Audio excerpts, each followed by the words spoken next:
We're back. Game number 3, resuming now on Metalopolis, or just beginning.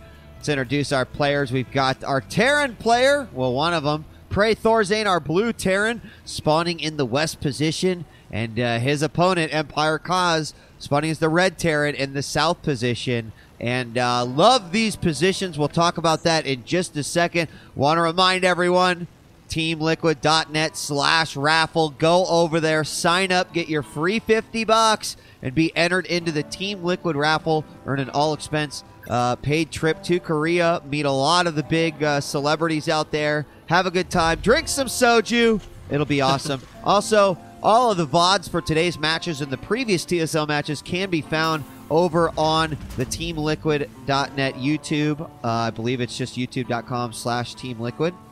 Team Liquid Net. Team Liquid Net is what I meant to say before you cut me off so rudely, Chill. Sorry. So, yeah. And, of course, Twitter, Team Liquid Net on Twitter, run by JWD, Kennigan, and now Hotbid. Hotbid's on the scene. He's got a Twitter. He's famous now.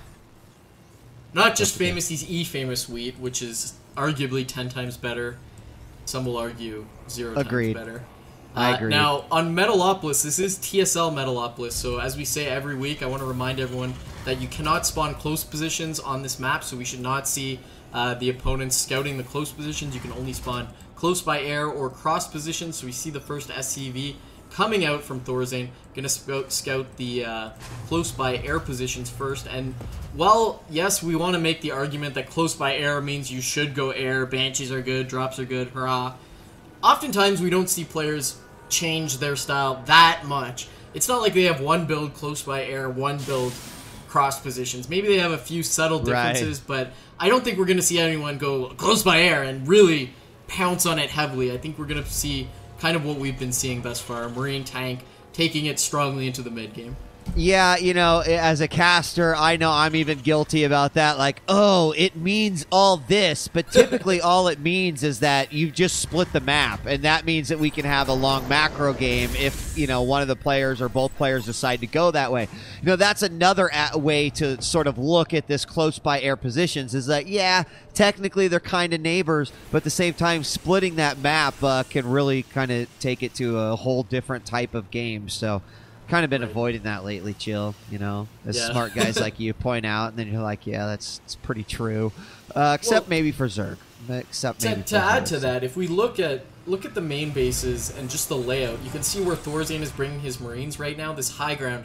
If you put just a few tanks there, and then we travel down to the equivalent position in Kas's main base, you put a few tanks there, that completely shuts down all travel by the western route. And then all you need to do is get your gold, put a few tanks there to shut down the eastern side, and then, as you've said, the map completely split in two. And that is when drops become very effective. So yet again, we see Kas going with that Reaper, and look at ThorZaIN already ready for it with the Marines. Reaper going to use his dual leads to take out that one Marine. Going to town on the second Marine, going to take him out as well. Reinforcing. Oh my god! Kas is so good and so handsome as he takes out 3 Marines, now going to work on the SCVs. And this is the early game advantage that we needed Kas to take back, to get a bit of a lead going into the mid game. And we can see he's pouncing on that, putting down his command center right at the natural. Yeah, this is really smart, but the Marines are going to come out, and there they are, pop at the same time. I thought maybe Kas was on some, like, superhuman Neo Matrix type level where he was going to know exactly when that Marine was going to come out. But no, he just picked off as much as he could without dying to an SCV and looking kind of silly. Meanwhile, he's got another barracks going down.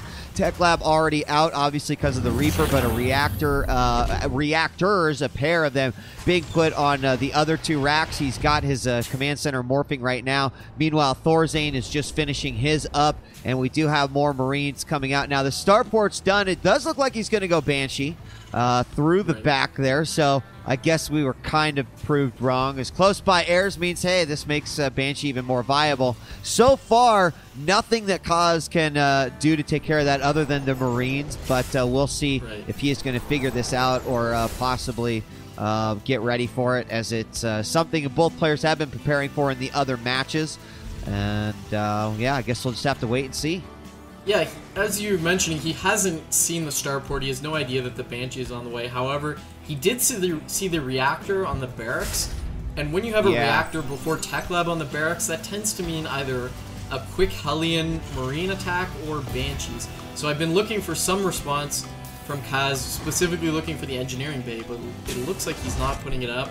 But that seems to be no bother because ThorZaIN is not getting cloak as his first Banshee. Going to fly in and do a little bit of harassment stim. Still about 50% away. ThorZaIn going to be able to take out 1, 2 SCVs. Now going to work on the third. He gets a third. Going to get a fourth before the Marines chase him away. Going to make him scoot back. And look at the flank that Kaz is doing. Bringing in reinforcements at the natural. ThorZaIn caught out of position. Banshee gets taken out. That is huge.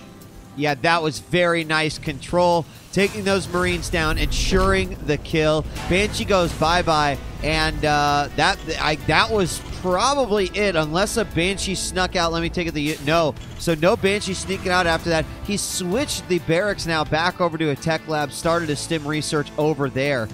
So that'll be the end of that little harassment. Now, you know, we consider, you said you were looking for the engineering bay, so was I, but now in this situation, hold on, we could have a little skirmish here in the middle. Marines moving forward, do take out one of ThorZaIN's Marines, and Kaz does look like he is getting a position here on his opponent. I think he has more Marines right now, and I think maybe he might have extended himself just a little bit too much, but there's the medevac to come assist with that.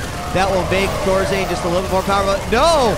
Kaz already nicely spread out. SCV is going to come out. He wins that battle. Kaz doing a ton of damage so far in this early game. And you know what, Jill? This is exactly what he needed to have done. Yeah, this is a huge lead right now from Kaz as he cleans up all the SCVs. Taking a look at the unit tab, we can see it's 27 SCVs for ThorZaIN versus 37. Wow. And that battle was just won because being a little bit more aggressive, not delaying his tech, Kaz was able to find a timing where his stim was complete. You can see he actually pushed forward a little bit and then pulled back, watching that stim, and then as soon as stim completed, he pushed forward and stimmed, and despite ThorZaIN having the medevac out, just didn't have stim ready. And now look at how this is going to snowball out of control pretty quickly. ThorZaIN just trying to saturate his natural now, whereas Kaz is taking his third, which just completed. He's going to be able to transfer over there, and he's starting the barracks explosion, going up to 6. And this is going to be exceedingly difficult for even a robot coming back in time like ThorZaIN. It's going to be difficult to build it up. I mean, Kaz right now is responding perfectly. He threw down 3 more racks. He got not only one engineering bay, but a second one for upgrades, and he is just going to go as crazy bio-heavy as he possibly can.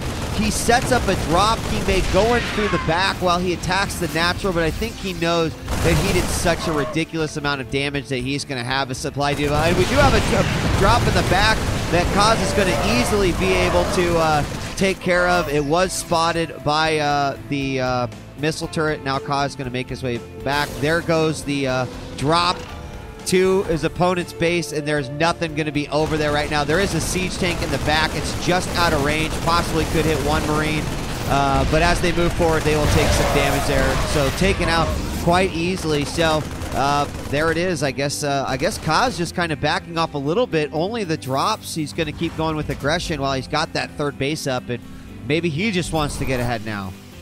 And you know, I really love what Kaz is doing here. He's not going for the trench warfare style where I set up my tank line, you set up your tank line, we split the map in half. He's instead gone with the much more mobile Marine-only style before getting map control and then transitioning into adding more factories. We can see he's just now started to hit that transition where he's putting down a second factory, starting to get the tech lab. And what this does is it prevents ThorZaIN from getting in kind of a split map position and slowly clawing his way back into the match. What this is doing for Kaz, it gives him full map control. He can be out there denying expansions from ThorZaIN, and then he can use his superior economy to get back in the tank numbers. We can see he's doing that by putting down the second factory. And if ThorZaIN does secure a third, well, Kaz is just going to have so many Marines out that he can easily take a fourth and fifth. So beautiful follow-up here by Kaz. Oh no, and we do see the command center spotted.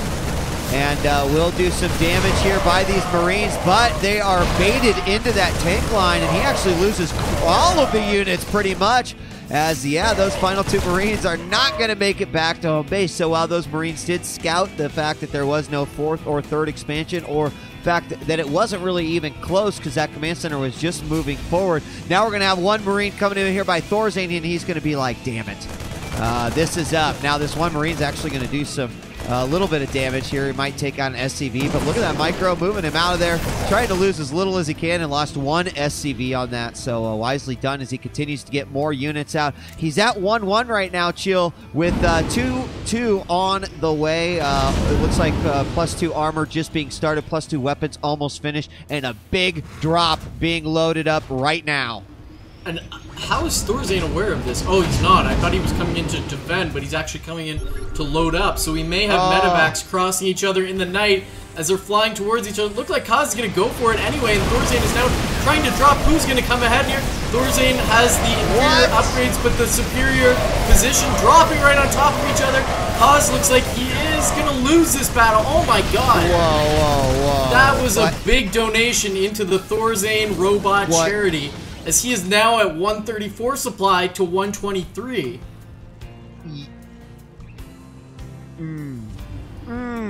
That's the kind of thing that just kind of, wow. Okay, I can't figure it out. In what scenario? I don't care how many times you run it through the StarCraft 2 battle analysis scenario battle thingy. It will never compute that would ever be a good idea, no matter how many tiles over you were. I just don't know if he like queued that up and was going for something else. It looks like he's going to counterattack in. He's going to stim up. Tanks are sieged, and he's going to go ahead and go for it. Will he have it after losing all those units? It looks like the answer is no. And are we seeing Kaz completely fall apart now? Chill. I'm a little worried for our Ukrainian Terran.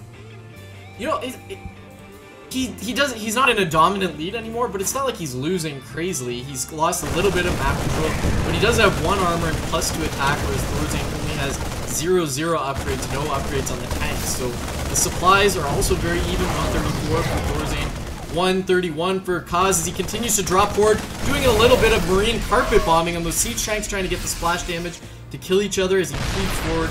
And they're both on 3 bases with 68 versus 69 SCVs. So it's still fairly close.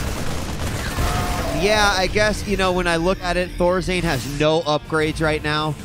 He is behind on supply. I mean, it just seems like, you know, the donation of those units on that drop just seemed like he could have probably finished it right there had he had the support of those. But I get what he's trying to do, you know, an inside the base production kill a little bit. Looks like we're going to have another group swinging around from the back. So either he's going to attack the third, or this is going to be the most epic flank that we could possibly ask for right here. And I would love to see it. Will he go through the gold, or is he going to posture up for the third? Looks like he's going to posture up for the third. And does ThorZaIN have some sort of idea? Yes, he does. Scan on the back. And wow, you know what? Kaz could move forward, take out this middle area. Anything could happen here. Yeah, actually, well, that thought big stim going in. He's trying to move forward, kill all the tanks, but no, he's forced to lift into the medevac. Actually, ThorZaIN lost a medevac full of Marines to that group moving on the eastern side, and that's how he was aware that attack was going on. Supplies 177 for Kaz to 151 for ThorZaIN as Kaz is continuing the attack to the third base. Unfortunately for him, there's a planetary fortress there, but he's aware he's going to siege up and just do a little bit of harassment. ThorZaIN should be able to regroup and take this little army out. He's got to be careful, though. He's kind of got some units in no man's land on this western side by the Zelnega Watchtower. He's got to be very I think he's going to move. Yep, he's just going to unsiege, move forward, take all of these out, spread, stims forward, and now he will be knocking on the front door of ThorZaIN. Might be able to even take out a couple of these units trailing. There are 2 siege tanks up front. They're just out of siege position. Now they are in, but way too many Marines. The upgrades are going to make a huge difference here as everything is pretty much completely cleaned up. So yeah, Chill, maybe got a little bit too worried there for Kaz, but he could afford to throw those away, especially with these upgrades. It could be over right here.